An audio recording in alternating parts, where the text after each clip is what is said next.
ಲವಣ್ಯ ಲವಣ್ಯ. ಓಹೋ ಏನ್ರಿ, ಏನ್ ತರ್ಲಿ ಕುಡಿಯಕ್ಕೆ? ನೀರ್ ತಗೊಂಬರ್ಲಾ ಅಥವಾ ಏನಾದ್ರು ಜ್ಯೂಸ್ ಗೀಸ್ ಮಾಡ್ಕೊಂಬರ್ಲಾ? ಏನ್ ಬೇಕು ಹೇಳಿ. ಏನು ಬೇಡ, ಬಾ ಇಲ್ಲಿ ಕೂತ್ಕೋ ಬಾ. ಏನ್ರಿ, ಏನ್ ಇವತ್ತು ಕುತ್ಕಬ ಅಂತ ಕರಿತಾ ಇದೀರಾ? ಯಾಕೆ ಕೆಲ್ಸಕ್ಕೆ ಹೋಗಲ್ವಾ? ಅಯ್ಯೋ ದಡ್ಡಿ, ಹೋಗಂಗಿದ್ರೆ ಇಷ್ಟೊತ್ತಿಗೆ ಯಾವಾಗ್ಲೋ ಹೋಗಿರ್ತಿದ್ದೆ. ಇವತ್ತು ರಜಾ. ಹೌದಾ, ರಜನಾ? ಅಯ್ಯೋ ಒಳ್ಳೇದಾಯ್ತು. ಅದಕ್ಕೆ ಕೂತ್ಕೋ ಬಾ, ಮಾತಾಡೋಣ. ಸರಿ ಇರ್ರಿ, ತಿನ್ನಕ್ಕೆ ಏನಾದ್ರೂ ತಗೊಂಬರ್ತೀನಿ. ಲೇ ಲವಣ್ಯ, ನಾನು ತಿನ್ನಕ್ಕೂ ಬೇಡ ಏನು ಬೇಡ, ಕೂತ್ಕೋ ಬಾ. ನಿನ್ನ ಹತ್ರ ಮಾತಾಡಬೇಕು. ನೀನು ಊರಿಗೆ ಹೋಗಿ ಬಂದಾಗಿಂದನ ನೀನು ಏನೋ ಹೇಳ್ಬೇಕು ಮಾತಾಡಬೇಕು ಅಂತ ಇದ್ದೀಯಾ. ನಾನು ನಿನಗೆ ಟೈಮೇ ಕೊಡ್ತಾ ಇಲ್ಲ ತಾನೇ, ಅದಕ್ಕೆ ನಿನಗೆ ಬೇಜಾರಾಗಿದೆ ಅಂತ ಗೊತ್ತು. ಅದಕ್ಕೆ ಇವತ್ತು ಕೂತ್ಕೊಂಡು ಮಾತಾಡೋಣ ಅಂತ ಬಿಡು ಮಾಡ್ಕೊಂಡಿದ್ದೀನಿ. ಬಾ ಕೂತ್ಕೋ ಬಾ. ಹೌದೇನ್ರಿ? ಆ ಥರ ಏನು ಬೇಜಾರೇನೂ ಇಲ್ಲ. ನಾನು ಊರಿಗೆ ಹೋಗಿ ಬಂದಾಗಿಂದನ ಅದೇ ಹೇಳೋಣ ಅಂತ ಅನ್ಕೊಂಡಿದ್ದೆ. ನೀವು ಬಿಡುವಿಲ್ಲ ಬಿಡುವಿಲ್ಲ ಬಿಡು, ಯಾವಾಗಾದ್ರೂ ಫ್ರೀ ಆದಾಗ ಹೇಳುವಂತೆ ಅಂತ ಹೇಳ್ತಿದ್ರ. ಸುಮ್ಮನಾದೆ, ನನಗೆ ಬೇಜಾರೇನೂ ಇಲ್ಲ. ಅಯ್ಯೋ ಯಾಕೆ ಇಲ್ಲಿಗೆ ಬಂದ್ರಿ? ಪರವಾಗಿಲ್ಲ, ಅಲ್ಲೇ ಕುತ್ಕೊಳ್ರಿ. ಏನೂ ಇಲ್ಲ, ಪಕ್ಕ ಪಕ್ಕ ಕೂತ್ಕೊಂಡ್ರೆ ಚೆನ್ನಾಗಿರುತ್ತೆ ಅಂತ. ಹೇಳು, ಏನು ಸಮಾಚಾರ? ಇಂಥವ್ರ ಮನೆಗೆ ಹೋಗಿದ್ದಲ್ಲ, ಎಲ್ಲರೂ ಆರಾಮ? ಏನೋ ನಿನ್ನ ತಂಗಿ ತಮ್ಮ ಅಂತ ಏನೋ ಹೇಳ್ತಿದ್ದೆ. ಏನೂ ಇಲ್ಲ ರೀ, ಅದೇ ನಮ್ಮ ಚಿಕ್ಕಮ್ಮ, ಅದೇ ನಮ್ಮ ಚಿಕ್ಕಪ್ಪ ಸತ್ತೋದ್ಮೇಲೆ ಅವರು ಇರಲಿಲ್ಲ ಇಲ್ಲಿ, ಅವ್ರವ್ರಿಗೆ ಹೋಗಿದ್ರು ಅಂತ ಹೇಳಿದ್ನಲ್ಲ. ಹೇಳಿದ್ನಲ್ಲ ನಿಮ್ಗೊಂದ್ಸಲ, ನೆನ್ಪಾಯ್ತಾ? ಏನೋ ಮರ್ತಿದ್ದೀನಿ, ಯಾವಾಗ ಹೇಳಿದ್ದೋ ಏನೋ. ಸರಿ ಹೇಳು, ಏನು ಚಿಕ್ಕಮ್ಮ ಈಗ ಏನಾಯ್ತು ಅವ್ರಿಗೆ? ಏನೂ ಆಗಿಲ್ಲ, ಅವರು ಈಗ ನಮ್ಮನೆಗೆ ಬಂದಿದ್ದಾರೆ, ನಮ್ಮ ತವ್ರ ಮನೆಗೆ. ಅಲ್ಲೇ ಇದ್ದಾರೆ. ನನ್ನ ತಮ್ಮ ನನ್ನ ತಂಗಿ ಇಬ್ರು ಇದ್ದಾರೆ, ನಮ್ಮ ಚಿಕ್ಕಮ್ಮ ಇದ್ದಾರೆ. ಹೌದಾ, ನಿಮ್ಮ ಚಿಕ್ಕಮ್ಮನ ಮಕ್ಕಳು ಬಂದಿದ್ದಾರಾ ನಿಮ್ಮೂರಿಗೆ? ಓಹೋ ಸೂಪರ್ ಅಲ್ವಾ. ಇವಾಗ ಚೆನ್ನಾಗಿದ್ದಾರೆ ಎಲ್ಲ ನಿಮ್ಮಮ್ಮ ಚಿಕ್ಕಮ್ಮ ಎಲ್ರೂ? ಹೌದು, ತುಂಬಾ ಚೆನ್ನಾಗಿದ್ದಾರೆ.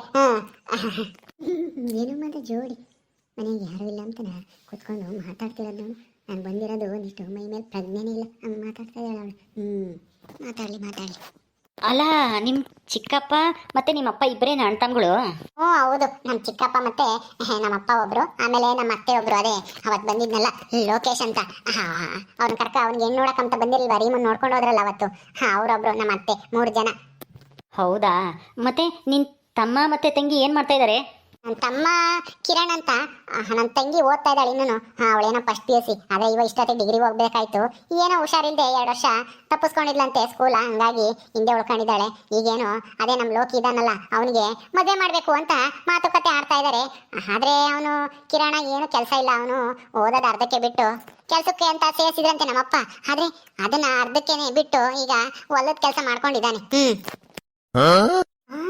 ಕಿರಣ, ಇವಳು ತಮ್ಮನ ಹೆಸರು? ಅಯ್ಯಯ್ಯೋ, ಅವತ್ತು ಕಿರಣ ಹೇಳಿ ಸ್ಟೋರಿನೂ ಇದೇ ಥರ ಇತ್ತು. ಅಂದರೆ ಇವಳೇನ ಅವರಕ್ಕ? ಏನಪ್ಪ ಅನುಮಾನ ಬರ್ತಾಯ್ತಲ್ಲ, ಏನು ಮಾಡೋದೀಗ? ನನ್ನ ಡೌಟ್ ಕ್ಲಿಯರ್ ಮಾಡ್ಕೊಂಬಕ್ಕೆ ಇವಳೇ ಕೇಳ.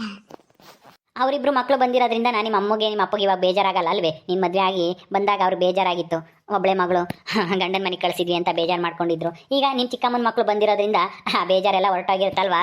ಹೌದು ರೀ, ಇವಾಗ ತಮ್ಮ ಮತ್ತೆ ತಂಗಿ ಇರೋದಕ್ಕೆ ಅವ್ರ ಬೇಜಾರೆಲ್ಲ ಹೊರಟೋಗಿದೆ.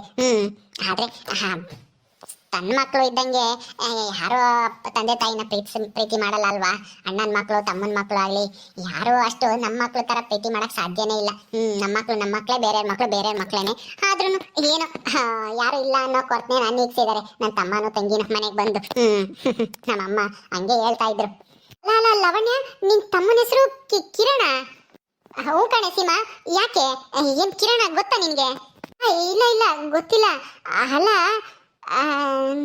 ಕಿರಣ ಅಂದರೆ ಅದು ಯಾಕೆ ಹೆಂಗೆ ಬಾಯಿ ಬಿಡ್ಕೊಂಡು ನೋಡ್ತಾ ಇದೆಯಾ? ಇವ್ರು ಚಿಕ್ಕಪ್ಪ ತೀರ್ಕೊಂಡ್ಮೇಲೆ ಚಿಕ್ಕಮ್ಮ ಅವ್ರ ಮಕ್ಕಳನ್ನ ಕರ್ಕೊಂಡು ತವ್ರ ಮನೆಗೆ ಹೋಗಿದ್ರಂತೆ. ಈಗೇನು ಮತ್ತೆ ವಾಪಸ್ ಬಂದಿದ್ದಾರಂತೆ. ಅದನ್ನೇ ಹೇಳ್ತಾ ಇದ್ಲು. ನೀನ್ಯಾಕೆ ಹಂಗೆ ಬಾಯಿ ತೆರ್ಕೊಂಡು ಶಾಕ್ ಹೊಡೆದಳಂಗೆ ನಿಂತ್ಕೊಂಡಿದ್ಯಾ? ಏನಾಯ್ತು? ಏನೂ ಇಲ್ಲ. ಅದು ಸುಮ್ಮನೆ ಕೇಳಿದೆ. ನಿನ್ನ ತಮ್ಮ ಏನು ಕೆಲಸ ಮಾಡೋದು? ನಿಮ್ಮದು ಜಾಸ್ತಿ ಆಸ್ತಿ ಐತಾ? ಇಲ್ವಲ್ಲ, ನಮ್ದೇನು ಆಸ್ತಿ ಏನೂ ಇಲ್ಲ. ನಾವು ಬಡವರೇನೆ. ಬಡವ್ರ ಅಂದರೆ ತೀರಾ ಬಡವರೇನಲ್ಲ, ಮಿಡಲ್ ಕ್ಲಾಸ್ ಫ್ಯಾಮಿಲಿ ನಮ್ದು. ನಮ್ಮದು ತೋಟ ಐತೆ, ಅಡಿಕೆ ತೋಟ, ಒಂದಿಷ್ಟು ತೆಂಗಿನ ಗಿಡ ಇದ್ದಾವೆ, ಖಾಲಿ ಜಮೀನು ಐತೆ, ಮನೇನೂ ಐತೆ. ಹೊಸ ಮನೆ ಏನಲ್ಲ, ಹಳೆ ಮನೆನೇ, ಚೆನ್ನಾಗೈತೆ, ಪರವಾಗಿಲ್ಲ. ಉಂಬಂಗೆ ಉಡಂಗಿದ್ದೀವಿ. ಏನು ನಾವೇನೇನು ತಿರ್ಕೊಂಡು ತಿಮ್ಮಂಗೆ ಏನಿಲ್ಲ ಸೀಮಾ. ನಾನೇನು ಆ ಥರ ಹೇಳಿಲ್ಲ, ಸುಮ್ಮನೆ ವಿಚಾರಿಸ್ದೆ ಅಷ್ಟೇನೆ. ಅದು ನಿನ್ನ ತಮ್ಮ ಅಂದಿಲ್ಲ ಕಿರಣ್ ಅಂತ, ಅವಂದು ಏನಾದರೂ ನಿಮ್ಮ ಮೊಬೈಲಾಗೆ ಫೋಟೋ ಗಿಟ ಏನಾದರೂ ತಕ್ಕೊಂಡಿರೋದೈತೋ ಹೆಂಗೆ? ಅಯ್ಯೋ ನಾನು ಹೋದಾಗ ಫೋಟೋ ತಕ್ಕೊಳ್ಳೋದೇ ಮರ್ತ್ಬಿಟ್ಟೆ ನೋಡ್ಸಿಮ. ಇಲ್ಲ ಈಗ ಅವನ ಫೋಟೋ ಯಾವುದೂ ಇಲ್ಲ. ಯಾಕೆ ಅವನ ವಿಷಯ ತಿಳ್ಕೊಂಡು ನಿನಗೇನಾಗಬೇಕು? ಅವನ ಫೋಟೋ ನೋಡಿದ್ರೆ ನಿನಗೇನಾಗಬೇಕಾಗಿದೆ? ಅವನ ಫೋಟೋದಿಂದ ನಿನಗೇನು ಅರ್ಥ ಆಗುತ್ತೆ? ಯಾಕೆ ಹಿಂಗೆ ಕೇಳ್ತಾ ಇದೆಯಾ? ಅವನೇನು ಎಲ್ಲಾದ್ರೂ ನೋಡಿದ್ಯಾ? ಹೌದಾ? ಯಾಕೆ ಸೀಮಾ? ಅವನ ತಮ್ಮನ ಮೇಲೆ ನಿನಗೇನು ಕ್ರಶಾ? ಏನು ಇವಳ ತಮ್ಮನ ಮೇಲ? ಅಯ್ಯೋ ಅಂತ ಡಬ್ಬ ಟೇಸ್ಟ್ ಇಲ್ಲ ಅಣ್ಣ ನಂದು. ನಂದು ಏನಿದ್ರು ಐ ಲೆವೆಲ್. ಇಂಥ ಅವಳ ತಮ್ಮನ ಮೇಲೆ ನನಗೆ ಕ್ರಶ್. ಅಯ್ಯೋ ಅವನ ಜೊತೆ ಫ್ರೆಂಡ್ಶಿಪ್ ಮಾಡಕ್ಕೂ ನನಗೆ ಅಸಹ್ಯ ಆಗುತ್ತೆ. ಅಂಥದ್ರಲ್ಲಿ ಅಯ್ಯಪ್ಪ ನೋಡ್ದಲೆ ಹೆಂಗೆ ಏನು ಅಂತಾನ ಹೆಂಗೆ ಹೇಳ್ತೀಯ? ನನ್ನ ತಮ್ಮ ತುಂಬಾ ಚೆನ್ನಾಗಿದ್ದಾನೆ ನೋಡಕ್ಕೆ, ಗೊತ್ತಾ? ನೋಡಕ್ ಚೆನ್ನಾಗಿದ್ರೆ ಏನಂತೆ? ಅಲ್ಲ ಅಂದ ತಗೊಂಡೇನು ಉಪ್ಪಿನಕಾಯಿ ಹಾಕೊಂಡು ನೆಕ್ಕಕ್ಕಾಗತ್ತಾ? ದುಡ್ಡು ಮುಖ್ಯ, ಹಣ ಸಂಪಾದನೆ ಮಾಡ್ಬೇಕು. ನಾನ್ ಮದ್ವೆ ಆಗೋ ಹುಡುಗ ದೊಡ್ಡ ಶ್ರೀಮಂತ ಕೂಡ, ಹಂಗೇನೆ ನೋಡಕ್ಕೂ ಸೂಪರ್ ಆಗಿದ್ದಾನೆ ಹೀರೋ ತರ. ಯಾರ್ಯಾವನು ಅಂದ್ರೆ ನೀನು ಲವ್ ಮಾಡ್ತಾ ಇದ್ಯಾ? ಅಯ್ಯೋ ಅಣ್ಣ, ನಾನು ಆ ಥರ ಅಲ್ಲ ಹೇಳಿದ್ದು. ನಾನು ಮದುವೆ ಆಗೋ ಹುಡುಗ ಆ ಥರ ಇರ್ತಾನೆ ಅಂತವನು ನಾನು ಮದುವೆ ಆಗೋದು ಅಂತ ಹೇಳಿದ್ದು. ಆ ಥರ ಅಲ್ಲ, ನಾನು ಲವ್ ಮಾಡ್ತಿದ್ದೀನಿ ಅಂತ ಅಲ್ಲ. ಅಂತ ಹುಡುಗ ನಾನು ಮದುವೆ ಆಗೋದು ಅಂತ, ನೋಡೋಕ್ಕೂ ಚೆನ್ನಾಗಿರ್ಬೇಕು, ಶ್ರೀಮಂತರೂ ಆಗಿರ್ಬೇಕು ಅಂತ. ನೀನು ಏನೇನೋ ತಿಳ್ಕೊಬೇಡ, ಸುಮ್ಮನೆ ಇರು. ನಾನು ಹೋಗ್ತೀನಪ್ಪ. ನೀವು ಇಲ್ಲೇ ಇದ್ರೆ ಏನೇನೋ ಕನ್ಫ್ಯೂಸ್ ಮಾಡ್ತೀರಾ ನೀವಿಬ್ರು. ಏನೋ ಮಾತಾಡ್ಕೊಳ್ರಿ. ಏನಾಯ್ತು ಇವಳಿಗೆ ಹಿಂಗೆ ಓಡೋಗ್ತಾ ಇದ್ದಾಳೆ? ಅಲ್ಲ ಇವಳಿಗೆ ಯಾಕೆ ಬೇಕು ನಿನ್ನ ತಮ್ಮನ ವಿಷಯ? ಅವಳು ಫೋಟೋ ಇಟ್ಕೊಂಡೇನು ಏನು ಮಾಡ್ತಾಳೆ ಇವಳು? ದುರಾಸೆ ಜಾಸ್ತಿ ನೋಡ್ದ? ಬಡವ್ರನ್ನ ಕಂಡ್ರೆ ಎಷ್ಟು ಕೀಳಾಗಿ ನೋಡ್ತಾಳೆ ಇವಳು. ಇವಳು ಮದುವೆ ಆಗೋ ಹುಡುಗ ಅದು ಹೆಂಗಿದಾನೋ, ಏನು ಕತ್ತಿಯೋ, ಏನು ಮಾಡ್ತಾ ಇದ್ದಾನೋ ಯಾರಿಗೆ ಗೊತ್ತು. ಹೋಗ್ಲಿ ಬಿಡಿ, ನಮ್ಗೆ ಯಾಕೆ? ಅವಳು ಇಷ್ಟಪಟ್ಟಂಗೆ ಅವಳು ಮದುವೆ ಆಗಲಿ. ಇದೇನಪ್ಪ ಇದು ಹಿಂಗಾಗೋಯ್ತು? ಕಿರಣ ಅವನ ತಮ್ಮನ ಹೆಸರು, ನನ್ನ ಲವರ್ ಹೆಸರು ಕಿರಣನೇ, ಆದರೆ ಅವನು ಶ್ರೀಮಂತ ಅಂತ ಹೇಳಿದ್ದ. ಏನು ಮಾಡಲಿ ಈಗ? ಅವಳ ಹೆಸರು, ಅವನ ತಮ್ಮನ ಹೆಸರು ಕೇಳಿದ್ಕೆ ಇವಳು ಏನಕ್ಕೆ ಎತ್ತ ಏನೋ ಅವ್ನು ಲವ್ ಮಾಡ್ತಾ ಇದೆಯಾ ಅಂತ ಕೇಳ್ತಾ ಇದ್ದಾರೆ. ಇನ್ನು ಡೀಟೇಲ್ಸ್ ಎಲ್ಲ ಕೇಳಕ್ಕೆ ಹೋದರೆ ಏನೇನೋ ತಪ್ಪಾಗಿ ತಿಳ್ಕೊಂಡು ಆಮೇಲೆ ನಮ್ಮ ಅಣ್ಣ ನನ್ನ ಲವ್ ವಿಷಯ ಗೊತ್ತಾಗಿ ಹೆಚ್ಚು ಕಮ್ಮಿ ಆಗಿರತ್ತು. ಇವ್ರನ್ನ ಏನು ಕೇಳೋದು ಬೇಡ, ಕಿರಣನೇ ಕೇಳೋಣ. ಹೌದೌದು, ಇಂಡೈರೆಕ್ಟಾಗಿ ಕೇಳೋಣ ಮೊದಲು, ಆಮೇಲೆ ನೋಡೋಣ. ಇವಳು ಹೇಳಿದ ಕಿರಣನು ನನ್ನ ಲವರ್ ಕಿರಣನು ಒಂದೇನಾ ಅಂತ ಟೆಸ್ಟ್ ಮಾಡೋಣ. ಇವತ್ತೇನೆ ಕಿರಣ್ಗೆ ಫೋನ್ ಮಾಡ್ತೀನಿ. ಫೋನ್ ಮಾಡಿಬಿಟ್ಟು ಆಮೇಲೆ ವಿಚಾರಿಸ್ತೀನಿ. ಹೌದು, ನನಗೆ ಒಂಥರ ಅನುಮಾನ ಬರ್ತೈತೆ. ಅವತ್ತು ಅಷ್ಟೇ ಕಿರಣ್ ಹೇಳಿದ ಸ್ಟೋರಿ ಕೇಳಿ ರೀಮಾನು ಅನುಮಾನ ಪಟ್ಲು, ನನಗೂ ಒಂದು ಕ್ಷಣಕ್ಕೆ ಅನುಮಾನ ಬಂತು. ಆದ್ರೂ ಇವ್ರು ನೋಡಿದ್ರೆ ಅಷ್ಟು ದೊಡ್ಡ ಶ್ರೀಮಂತರು, ಆ ಲಾವಣ್ಯ ನೋಡಿದ್ರೆ ತಿರ್ಕೊಂಡು ತಿನ್ನಾಗಿ ಇದ್ದಾರೆ. ಅವ್ರಿಗೂ ಇವ್ರಿಗೂ ಕಂಪ್ಯಾರಿಸನ್ ಇಲ್ಲ ಅಂತ ಅವತ್ತು ಸುಮ್ಮನೆ ಅದೇ. ಆದರೆ ಇವತ್ತು ಹೆಸರು ಅದೇ ಥರ ಐತೆ.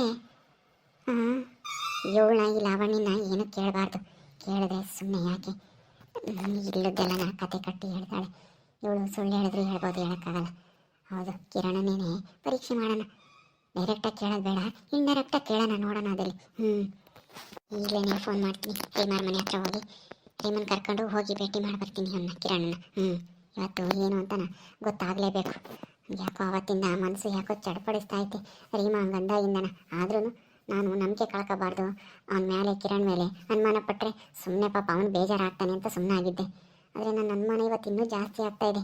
ಈ ಅನುಮಾನನ ಬಗೆಹರಿಸ್ಕೊಳ್ಳೇಬೇಕು ನಾನು ಮದುವೆ ಆಗೋ ವರ್ಷದಲ್ಲಿ. ಇಲ್ಲದಿದ್ದರೆ ನನಗೆ ತುಂಬ ತೊಂದರೆ. ಹೌದೌದು, ನನ್ನ ಅನುಮಾನ ಬಗೆಹರಿಸ್ಕೊಳ್ಳೇಬೇಕು. ಈಗಲೇ ಹೋಗ್ತೀನಿ. ಓಕೆ ಸ್ನೇಹಿತರೆ, ಈ ವಿಡಿಯೋನ ಇಲ್ಲಿ ಮುಗಿಸ್ತಾ ಇದ್ದೀವಿ. ಈ ಕಥೆಯನ್ನು ಮುಂದುವರಿಯುತ್ತೆ. ನಿಮ್ಮೆಲ್ಲರಿಗೂ ವಿಡಿಯೋ ಇಷ್ಟ ಆದರೆ ಲೈಕ್ ಮಾಡಿ, ಶೇರ್ ಮಾಡಿ. ಇನ್ನು ಯಾರ್ಯಾರು ನಮ್ಮ ಚಾನಲ್ ಸಬ್ಸ್ಕ್ರೈಬ್ ಮಾಡ್ಕೊಂಡಿಲ್ವೋ ದಯವಿಟ್ಟು ಸಬ್ಸ್ಕ್ರೈಬ್ ಮಾಡ್ಕೊಳ್ರಿ. ಮುಂದಿನ ವಿಡಿಯೋದಲ್ಲಿ ಸಿಗ್ತೀವಿ. ನಮಸ್ಕಾರ.